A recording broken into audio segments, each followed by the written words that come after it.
स्वागत है stock news में। अगर आप मेरे चैनल पे पहली बार विजिट कर रहे हैं तो सब्सक्राइब करें ताकि आपको जो है लेटेस्ट इन्फॉर्मेशन मिलता रहे। हम बात करेंगे ओएनजीसी, बीपीसीएल, एचपीसीएल के बारे में। इसके बारे में, इन तीन कंपनियों के बारे में इसलिए क्योंकि हो सकता है कि इनके स्टॉक में आपको आने वाले समय में एक्शन देखने को मिल सकता है। जैसा कि आज भी आपने देखा होगा कि इन तीनों ही शेयर में आपको तेज़ी देखने को मिली है। अब क्यों तेज़ी देखने को मिलेगी? केवल इन तीन स्टॉक में ही नहीं, बल्कि ऑयल सेक्टर की जो भी कंपनियां हैं उनके शेयर में आपको तेज़ी देखने को मिल सकती है। सबसे पहले जो है हम उस न्यूज़ की पड़ताल करते हैं कि न्यूज़ क्या निकल के आ रहा है, क्यों जो है ऐसी बात कही जा रही है कि ऑयल सेक्टर के शेयरों में आपको तेज़ी देखने को मिल सकती है।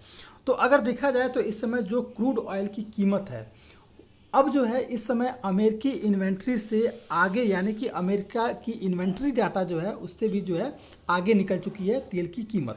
अब पहले जो इस समय जो क्रूड ऑयल की जो कीमत है वो लगभग 119 से लेकर के 120 प्रति बैरल डॉलर के करीब है, जबकि ऐसा उम्मीद लगाया जा रहा है कि इस साल जो है यानी कि दिसंबर तक 150 रुपये प्रति बैरल डॉलर के करीब जो है ये क्रूड ऑयल की कीमत जो है पहुंच सकती है। और अगर क्रूड ऑयल की कीमत बढ़ती है तो फिर आपको इन सभी स्टॉक में तेज़ी देखने को मिलेगा जो ऑयल सेक्टर से जुड़ी हुई कंपनियां हैं। अब एक बार जो है हम उस न्यूज़ की पड़ताल करते हैं कि क्या जो है न्यूज़ आ रही है और किस तरह से जो है आपको जो है क्रूड ऑयल की कीमत में तेज़ी देखने को मिल सकती है। तो इससे पहले अगर देखा जाए तो इस समय जो है वैश्विक स्तर पर इस समय कच्चे तेल के उत्पादों की आपूर्ति जो है काफ़ी तंगी हालत में बनी हुई है, क्योंकि इसके पीछे का रीज़न ये है कि एशियाई रिफाइनरी के डीजल मार्जिन को रिकॉर्ड स्तर तक इस समय बढ़ा दिया गया है, क्योंकि रूस से कच्चे तेल के निर्यात पर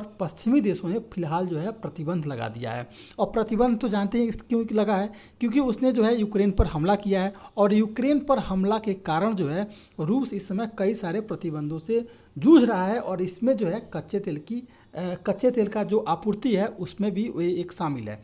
और इसी कारण जो है इस समय सभी जगहों पर क्रूड ऑयल की तंगी हालत बनी हुई है और इसी कारण आपको क्रूड ऑयल में तेज़ी देखने को मिलेगा, तो फिर आपको अन्य स्टॉक में भी तेज़ी देखने को मिल सकती है। अगर बात की जाए तो अगर देखेंगे जो इस समय की जो न्यूज़ है, न्यूज़ के अनुसार अगर देखा जाए तो ब्रेंट क्रूड वायदा जो है 22 सेंट के करीब है। इस समय 22 सेंट से 22 सेंट है और ये लगभग $120.79 प्रति बैरल पहुंच गया है, जो मंगलवार को यानी कि 31 मई के बाद के उच्चतम स्तर तक बंद होने के बाद इस समय जो इसका जीएमटी है वो 0012 के करीब है।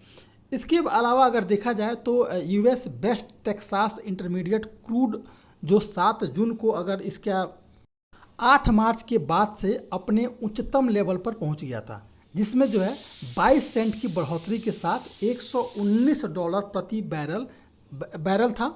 पिछले सप्ताह के आंकड़ों के अनुसार जो है यूएस कच्चे माल में गिरावट की उम्मीद है, लेकिन कच्चे माल में गिरावट आपको देखने को मिल सकती है, लेकिन जो है गैसोलीन और डिस्लेट स्टॉक अधिक बढ़ सकते हैं।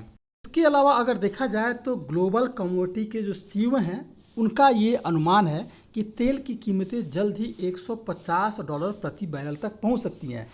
इस साल उच्चतम स्तर पर पहुंचने की पूरी संभावना है। वैश्विक स्तर पर अधिकांश रिफाइनरियां पहले से महामारी से उभरने की और बढ़ी हुई क्रूड ऑयल की कीमत को कम करने के लिए, यानी कि मांग को भी पूरा करने के लिए इस समय लगातार जूझ रही हैं, लेकिन नहीं लगता है कि किसी भी तरह की रियायत अभी भी आपको मिलने वाली है। इसलिए जो है आपको हो सकता है कि क्रूड ऑयल की कीमत में बढ़ोतरी और भी देखने को मिल सकती है। कारण जो है आज के ट्रेडिंग सेशन में आपने देखा होगा कि बीपीसीएल के शेयर में लगभग जो है इस समय 1.25% तक की तेज़ी हमें देखने को मिल रही है और अभी भी उम्मीद की जा रही है कि इस स्टॉक में और भी तेज़ी देखने को मिल सकती है। इस स्टॉक में अगर हम सपोर्ट और रेजिस्टेंस की बात करें तो ये स्टॉक अगर आने वाले ट्रेडिंग सेशन में 328 रुपये को क्रॉस कर जाता है, फिर आपको लगभग जो है 348 रुपये का लेवल जो है ये स्टॉक टच करता हुआ दिखाई दे सकता है। लेकिन ये स्टॉक 328 से 348 तभी जाएगा जब ये 328 को क्रॉस कर जाए और 329 की तरफ बढ़ना शुरू करेगा, तो फिर आपको इसके स्टॉक में तेज़ी देखने को मिल सकती है। दूसरा स्टॉक है ओएनजीसी। ओएनजीसी के स्टॉक में आपने देखा होगा कि सुबह के समय जो है ये स्टॉक 166 रुपये 50 पैसे के करीब गया था। इसके बाद आपको हल्की फुल्की प्रॉफिट बुकिंग आई और अभी भी ये स्टॉक जो है 163 रुपये के करीब जो है ट्रेड करता हुआ दिखाई दे रहा है, यानी कि लगभग 1% की तेज़ी हमें देखने को मिल रही है। इसके स्टॉक में अगर नीचे की सपोर्ट की बात करें तो 161 रुपये इसका सपोर्ट रहेगा, लेकिन अगर ऊपर की तरफ का अगर सपोर्ट देखें तो ये स्टॉक अगर 166 रुपये को अगर क्रॉस कर जाता है तो फिर ये जो है 178 रुपये की तरफ बढ़ता हुआ दिखाई दे सकता है। तो ये था आपका ओएनजीसी। बात करते हैं हम एचपीसीएल। एचपीसीएल में भी अगर आपने देखा होगा तो आज इसके स्टॉक में आपको लगभग 1% तक की तेज़ी आई। सुबह के स्टॉक में 230 रुपये का ये स्टॉक लगभग पहुंच गया था 235 रुपये के करीब, 235 रुपये के करीब। उसके बाद आपको प्रॉफिट बुकिंग आई और अभी भी ये स्टॉक 232 रुपये के करीब जो है ट्रेड करता हुआ दिखाई दे रहा है। ये इस स्टॉक में भी आप करंट प्राइस पे खरीदारी कर सकते हैं, अभी भी इसके स्टॉक में आपको तेज़ी देखने को मिल जाएगी। ये 3 स्टॉक थे। अगर आप मेरे चैनल पे पहली बार विजिट किए हैं तो सब्सक्राइब करें ताकि ऐसे ही आपको लेटेस्ट इन्फॉर्मेशन मिलता रहे।